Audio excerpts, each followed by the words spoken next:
Hope everyone had a good afternoon, and I'm glad that you chose to be back with us tonight. You've definitely been an encouragement to me, and I appreciate every opportunity I get to worship with you. If you'd like to go ahead and take out your Bibles, turn to Genesis chapter 3. There we're going to start in the very beginning of the books. As you can see behind me, tonight we're going to be talking about modesty.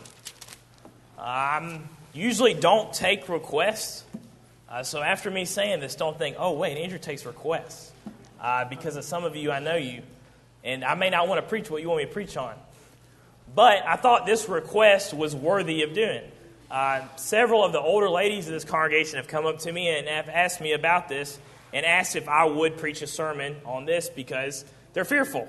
They're fearful that the world has seeped into the church and is affecting the ones that they love and the ones that they care about, and they asked if I would preach about this.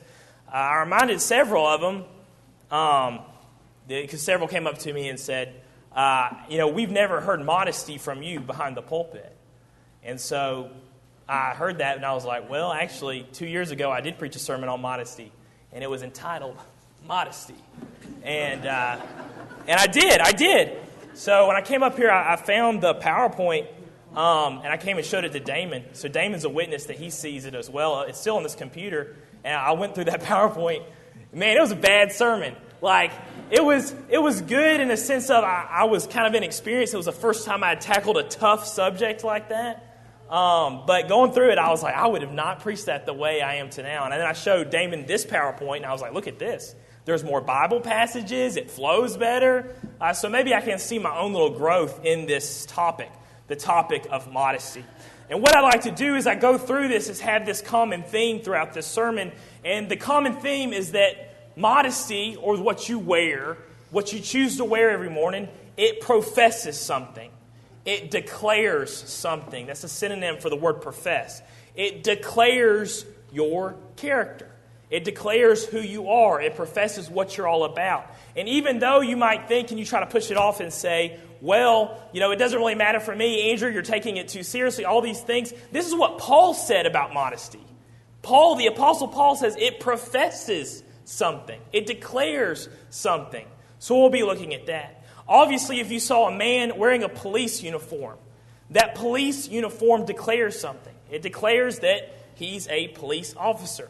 Jared's here, and he's wearing scrubs. What does that profess about him? It professes that he is in the medical field. And I even know, knowing some of y'all that are in the medical field, actually different color scrubs profess different things in different positions there. I remember in high school, I was sitting in math class when I was a senior, and our assistant principal came over the intercom just for that one classroom and said, Andrew Smith, please report to my office. So as I have to go, I realize, I got to go see the assistant principal. What do I do on the way? Well, I tuck my shirt in. And I tuck my shirt in so I can go in there with my shirt tucked in, all nice with my belt over, and say, hey, I'm here for serious business. I'm serious about my education. And to have this, profess, declare that this is something that I care about to try to, get myself out of some trouble. And I wasn't in any trouble, of course. But even though you see this in every aspect of life, is that you profess your character by what you wear. So first, let me tell you some things that nakedness professes, and we're going to look at that first. What does nakedness profess? Well, nakedness in the Old Testament always professes shame. It always professes shame, except for some exceptions that we're going to look at as well. But we see this at the very beginning in Genesis. Adam and Eve tried to hide their nakedness. If you see in chapter 3, early on in the chapter, Eve eats of the fruit. He gives it to Adam. Adam eats. And now they have the knowledge of good and evil. They know now what's good and what's evil. And they are able to tell right then that them being naked is shameful. So they try to fix it. Look in verse 7 of chapter 3. Then the eyes of both of them were opened, and they knew that they were naked. And they sewed fig leaves together and made themselves coverings. So right there, they knew that there was something wrong about them being naked, so they tried to make themselves coverings. We see that they hide from God even. They say the reason why is because they are naked. And then we see in verse 21 that not only were they naked and they tried to cover themselves, but God himself saw their coverings and did not think that it was adequate. So he covers them again in verse 21. Also for Adam and his wife, the Lord God made tunics of skin and clothed them. So it wasn't just being fully naked, but what they had decided was good enough was not good enough for God. So God assisted them and clothed them even further with skin clothing rather than just leaves. So there from the very beginning, we see an example that nakedness professes shame. Here's another example that we're not going to read, but if you remember not very far later after this, Noah. In chapter 9, he will get drunk, and then he will get naked, and he understands, and his sons understand, that this is shameful. So Japheth and Shem go and cover him up, but instead Ham looks upon him, and I don't know what that's all about exactly. Maybe Ham made fun of the situation or something to that effect, but he was shameful, and Noah felt so bad and angry that Ham looked upon his nakedness that he cursed him. And we see that the curse was put on his son Canaan, and that what makes me believe is that the Canaanites were sort of the ascendants of Ham, and the prophecy is that all these bad things are going to happen to the Canaanites through Shem's descendants, the Israelites. So there again, nakedness professes shame. Then as well, nakedness in the Old Testament is always associated with one profession. And what is that profession? Harlotry. Always. And every time it talks about harlots, or most of the time when God wants to show that the Israelites are acting like harlots, in an analogy sense, he will talk about their nakedness. Ezekiel 16:36, thus says the Lord God, because your filthiness was poured out and your nakedness uncovered in your harlotry with your lovers and with all your abominable idols, and because of the blood of your children which you gave to them. So he's saying, because you're harlots, because you're naked, I see all these awful things about you. And you are as awful as the analogy says. This is the way that you're acting. So if he would use nakedness in a shameful sense here, how does God feel about nakedness? He feels that it's shameful. And I think there's a lot of things that we could go into this and explain why God feels that way. For one, it separates us from the animal kingdom. It shows us that we are higher. Obviously, unless us that are weird that dress up our dogs, the animals don't wear clothes. The humans do wear clothes. And that's something that separates us. Every time we see God and God is viewed in the Bible, God is always wearing clothes. We can go to Isaiah at the beginning, and Isaiah describes in great detail the big, great robe that God wears. But I think it shows something about us. It says something about how high up we are. It says something that we're not just like animals. There's something special about us. And it's because we are clothed in this sense. And of course we see here that it's shameful. The only reason why I bring this up is because the world tells you the exact opposite. Does it not? It tells you that if you got it, you should flaunt it. If you got it, you should show it off. If you got it, there's nothing wrong with that. It's just a body, you're just a human. Show it to the world. It's not shameful. The world tells us the exact opposite of what God tells us throughout the Old Testament. Throughout the Old Testament. We didn't have to leave Genesis 3 before we already learned the lesson. So obviously, you have to make a choice right here. Do you want to go with the world believes, or do you want to go with what God believes? If you want to go with what the world believes, the sermon's over for you. I can't do anything else. This is a choice you have to make. However, if you want to go with what God believes, you can carry on with me. So here we have to make the decision that we believe that nakedness is shameful because God believes that nakedness is shameful. There's an exception to this, that nakedness does not always equal shame. A lot of times in the Old Testament as well, we will see that nakedness represents something else. It professes poverty. If you were naked, you were poor. And we'll see this in several examples. In the ancient times, if we walked around through the market street and we were living in these ancient times, whether it be in Noah's time or in Peter's time, we would see the same type of people that would be naked. Obviously, I've already said we would see harlots that were naked because they were selling themselves and they were declaring to the world that I'm for sale.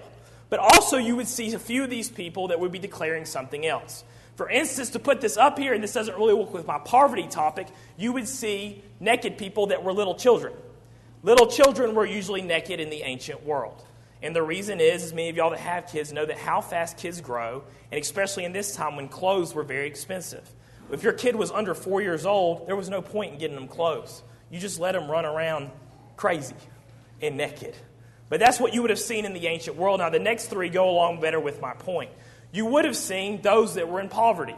Since clothes were so expensive, as I talked about with little children, most of the time you could not afford clothes, and they were a great commodity. When Jesus is put to death, what do they do with his garment? They cast lots for it because it looked so good and it was such a valuable thing to have a garment that you could wear that they didn't want to tear it up. Instead, they wanted just to have one person to take it. But here with Jesus, they're willing to trade up his clothes. We have a prisoner today that's executed. What do we do with his clothes? We trash them. I mean, you don't think about that in this way. If you see someone that's offering you clothes, a lot of us probably in this room wouldn't take them. And that's maybe saying about the wealth that we have today. And I don't want to go into that too far, but you can see here that clothes in the ancient times was a commodity and was something greatly wanted and needed. As well, you would see those that were publicly naked would be a slave. And that would usually because a master wouldn't take care of their slaves and they would not let them be clothed. So as well, another one, you would see prisoners that were naked. And it's the same reason here, the government there, the power in charge, wasn't willing to spend money on clothes for their prisoners or for their slaves. And to give to Jesus as an example, again, when Jesus was taken and crucified, what did they do? They stripped off his clothes. They stripped off his clothes. And of course, they turned it into a mocking routine with Jesus, which is awful. But these are the type of people that you would see naked in the ancient world. And besides harlots, little children, those in poverty, those are slaves, those are prisoners, besides that, everyone else was clothed. And everyone else was clothed all the time, usually in public. Forget absolutely everything you've learned about the ancient world from Hollywood, because it's not true. If you watch a war movie today and you watch the soldiers, the Roman soldiers or the Greek soldiers, whatever the war movie's about, those guys that are wearing all that stuff, they're barely wearing anything, are they?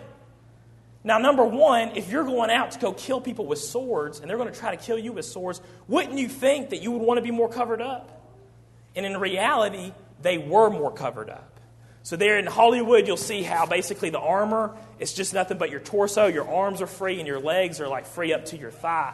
But in reality, if you look at soldiers' uniforms from Rome, the only thing that was not covered up was their elbows and the back of their knee to their shin. Everything else was fully covered up because that's the reality of the situation. Everyone stayed covered up in the ancient world. And eventually, there closer to the end, I want to give you a reason why everyone stayed covered up in the ancient world. But remember that. But going back to this, public nakedness professes poverty. We can't use this as an excuse and say, well, it's okay because, slaves were naked. I'm a slave to righteousness. Someone would say something silly like that and say, well, it's okay for me to be too. Because we see in the Old Testament and in the New Testament that God was never content with this. He did not like it that those that were in poverty were naked. Because he commanded his disciples to take care of this problem. Those that were in poverty were naked, and what does Jesus do? He commands his disciples to clothe them.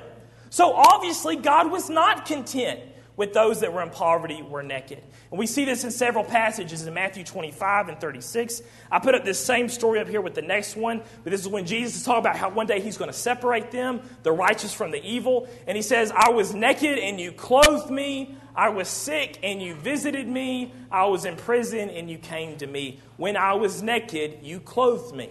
And that's one way you practice your righteousness. When he talks to the unrighteous and says why they never saw him naked and they never clothed him was because it was for strangers' sakes. Matthew 25:43, Jesus says, I was a stranger and you did not take me in. Naked and you did not clothe me. So here Jesus is even making the statement, I want to cast you out from my sight because you saw those that were naked and you did not clothe them. This is how seriously God takes this. And here's another example, not with Jesus, but John the Baptist. Before Jesus starts his ministry, it was already part of the doctrine. John the Baptist said, he who has 2 tunics, let him give to him who has none, and likewise with food. But here he does not think it's okay that those that are in poverty are naked. He's telling his disciples, go clothe them. Go take care of this problem. And that's our responsibility. And again, we could turn this into a whole other sermon and talk about we should keep clothes on us, especially in the winter, that we can give to people that we see that are in need. We should donate our clothes at all possible. There's a lot of good things that we can do for this. This is what Jesus commands us. But let me go a different direction and drop the hammer about something.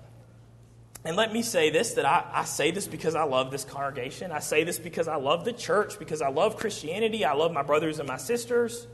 I say this all because I want to take us to the next level. We're here, but we could be here. And let me say this. I think that if the first century Christians saw what we wear today, what we wear every day, the things that we do, what we wear when we go to school, when we go to work, sometimes even when we're here, I think if those early disciples had a time machine and they came and saw us, the first thing that they would assume is, oh no, they're all in poverty. We need to go take them out and go buy them clothes because obviously they can't afford to clothe themselves. I really think that's what would happen. I don't think their first reaction would be, well, this is shameful. They're thinking, oh no, these people, they don't mean to dress like this. They're just in that situation. Let's go take care of them. That's the way I believe they would see us like this. That they see that because they think we're Christians. They know we're Christians. They would think this isn't a problem for us. They must be in some kind of bad situation we need to help. And that's awful because it's not about our poverty, is it? It's because we're shameful. And I see that throughout this. And I see that this is one of the problems that we need to handle. So again, to ask the question, do you want to follow the world's perspective or do you want to follow God's perspective? Because if you're in this situation, God can get you out. And he does that through his word. Modesty, as Paul says, professes godliness. Godliness. Let's turn to 1 Timothy 2:8. 1 Timothy 2:8. Here, of course, Paul's personally directing this to women. But I've said this many times, that it obviously can be taken for men as well, at least with this passage. This one passage. You couldn't keep on taking it down to below. But here in this one little verse, you can make the distinction and apply these things to men as well. It says in verse 8 of chapter 2, 1 Timothy, I desire, therefore, that the men pray everywhere, lifting up holy hands without wrath and doubting. In like manner also, that the women adorn themselves in modest apparel, with propriety and moderation, not with braided hair or gold or pearls or costly clothing, but which is proper for women professing godliness with good works. And there he's going to go talk about a different subject after that. But here to kind of break it down, he desires that men pray everywhere.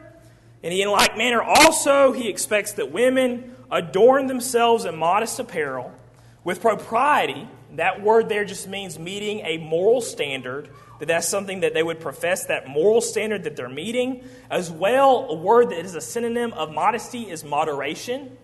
And he gives this, that if you do these things, you do the things that I'm saying here, you have this attitude, you will profess godliness. If someone sees you dressed like this way, they will look at you and they say, that person right there, that person is godly because you are declaring godliness. What's the example that Paul uses here? What's the application? It's not about covering up your skin. It's about a moderation of jewelry. That's what he makes the point here. I get upset when we read this verse and we automatically go talking about covering up skin because that's not the direct application that Paul's going to make here. However, we can take it to another level when you see here. He says, which is proper, verse 10, for women. So there he says, which is proper for women. I think he's opening it up to more things. Now let's look at another example. Let's turn to 1 Peter 3. 1 Peter 3, verse 3. I'm not going to spend too much time on this passage. Mother's Day, we went over this passage. There was a sermon we did and we talked about Sarah. But here let's just read verse 3 and verse 4 of chapter 3 of 1 Peter. Do not let your adornment be merely outward, arranging the hair, wearing gold, or putting on fine apparel. Rather, let it be the hidden person of the heart, with the incorruptible beauty of a gentle and quiet spirit, which is very precious in the sight of God. So here, same point here. Basically, don't declare what's on the outside, declare what's on the inside. profess the incorruptible beauty of your spirit, of your heart, because this is very precious to the sight of God. And what's the analogy, what is the application that Peter uses? The application is moderation of jewelry. Moderation of jewelry, moderation of jewelry. If you think you live back in Peter and Paul's day, what do you think the problem was? Because it said at the very beginning, I don't think that modesty, the way that we see it, is an old problem. I think it's a new problem. But back in Peter and Paul's day, what was the problem? If someone said modesty, what was the first thing that came to mind? It wasn't covering up your skin. It was how much jewelry you're wearing. And you have Peter and Paul preaching modesty. They're preaching moderation. They're preaching propriety. What are they saying? Stop wearing so much jewelry. And I would love it. I would love to be in that time because I could create a great sermon and it would be called, Don't Be Gaudy, Be Godly.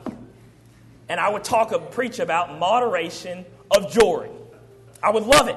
It would be great. And I think it would make a powerful point.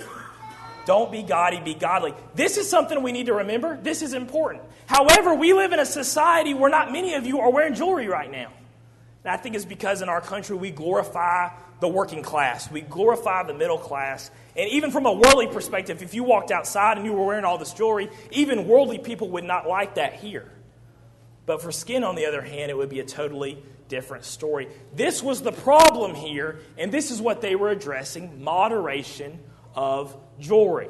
Jewelry there, it would want to declare and profess what's important to you is what's on the outside, the things you can afford, the things that you can wear, the things that you have.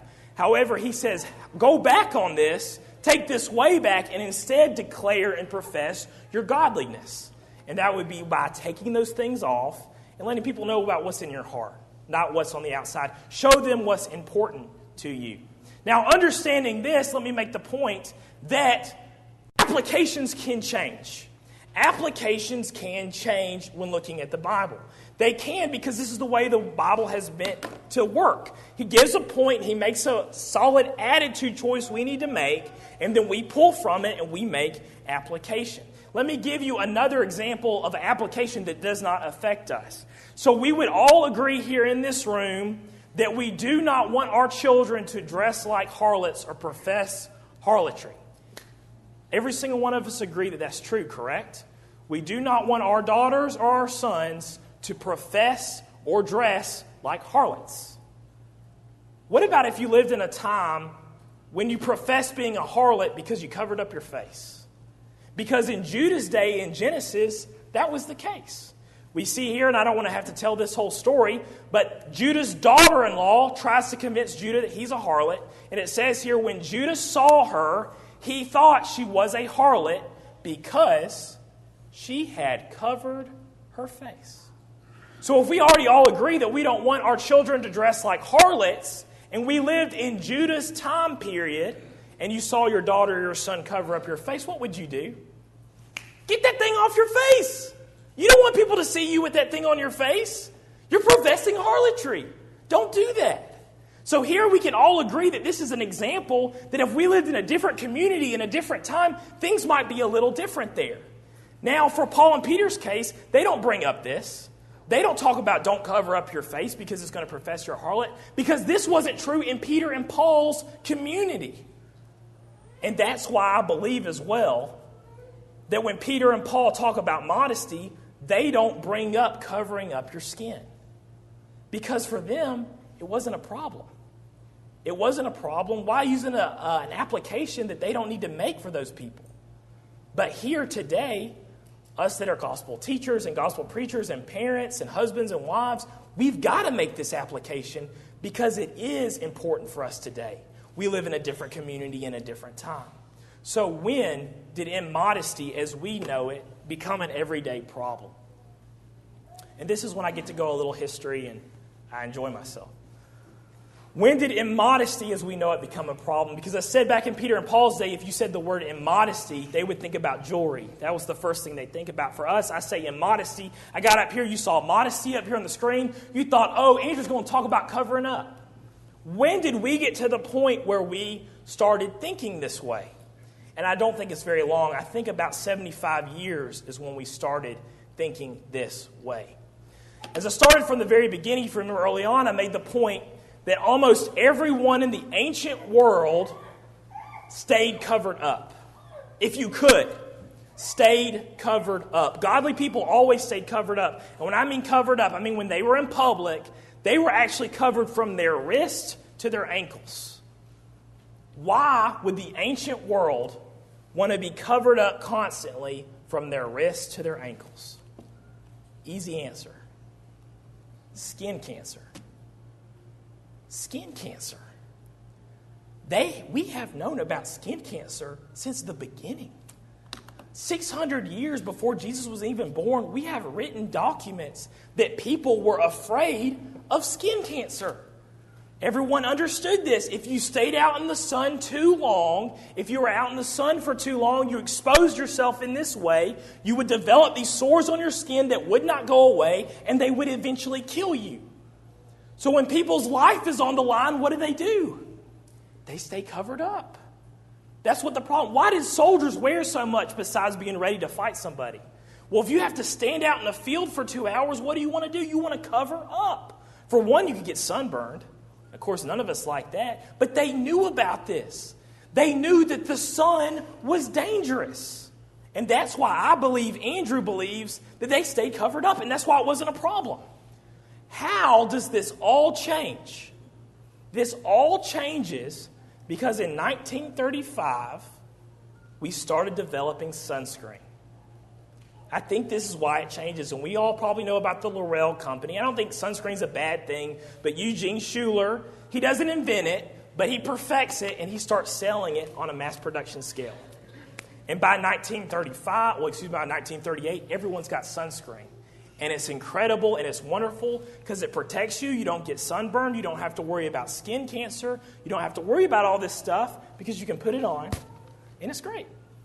So what happens 4 years later that he invents sunscreen or mass produces sunscreen? The bikini's invented. The swimsuit as we know it, as it is invented. If you look up swimsuits in 1920, everyone is fully covered up. You can even look at places like California and look at the beaches there in 1920. Everyone's wearing shirts and pants. Everybody is. But as soon as 1940 rolls around, it all stops. And guys start taking their shirts off, and girls start wearing less and less and less and less and less. And now you have what you have today at the beach. And it only took about 70 years.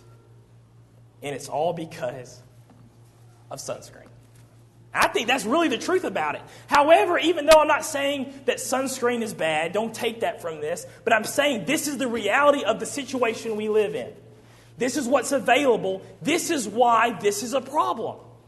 And ever since it started on the beach, it moved on into the city, and it moved on into all these different things. It moved on into school. It moved on into work. Because if you can wear this at the beach, why not wear it everywhere?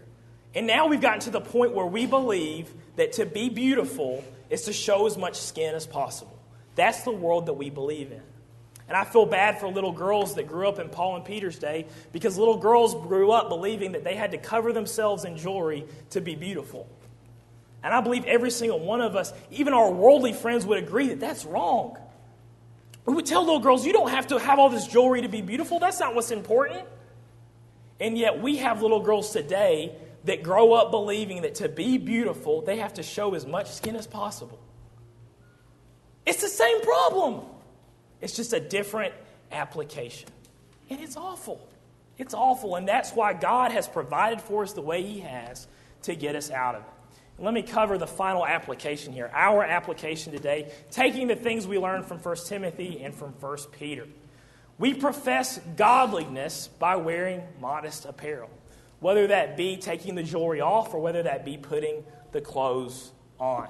We profess the incorruptible beauty of our spirit, not the corruptible beauty of your skin. Your spirit is incorruptible. God has made sure that it's incorruptible by saving you.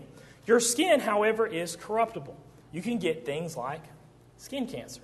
And that's something that you have to deal with. The skin's corruptible, but the spirit is incorruptible. So God here is saying, please show off the thing that's incorruptible.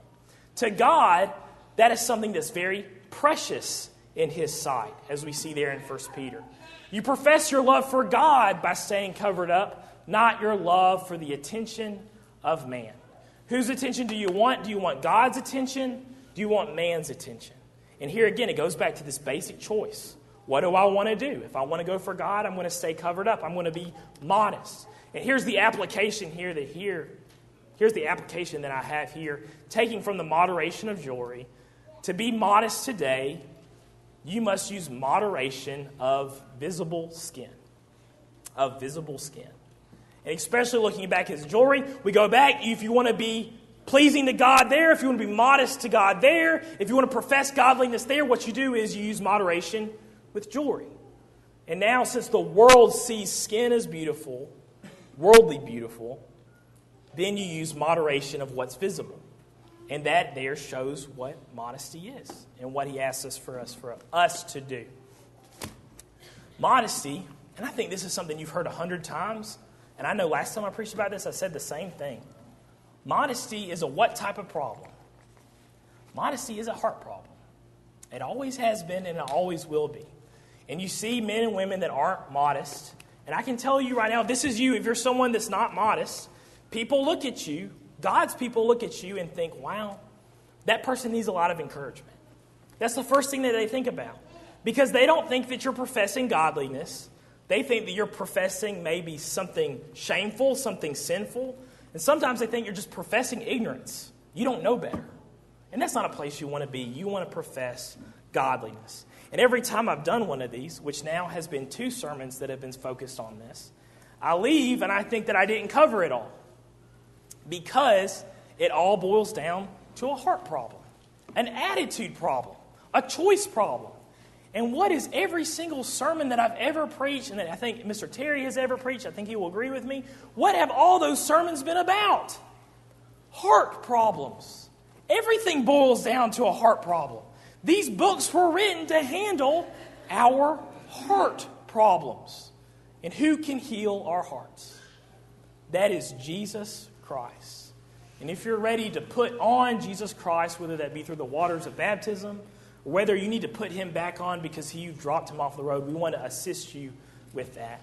And one final thing, we get in this stuck place where we are stubborn people. All humans, we're all stubborn. I believe it. And what we believe is, you know what, Andrew, this is the way I've been living my whole life. I don't want to change. But God has countlessly told us over and over again that we can change. And that's what he's asking us to do, and that's what repentance means. It means making that change.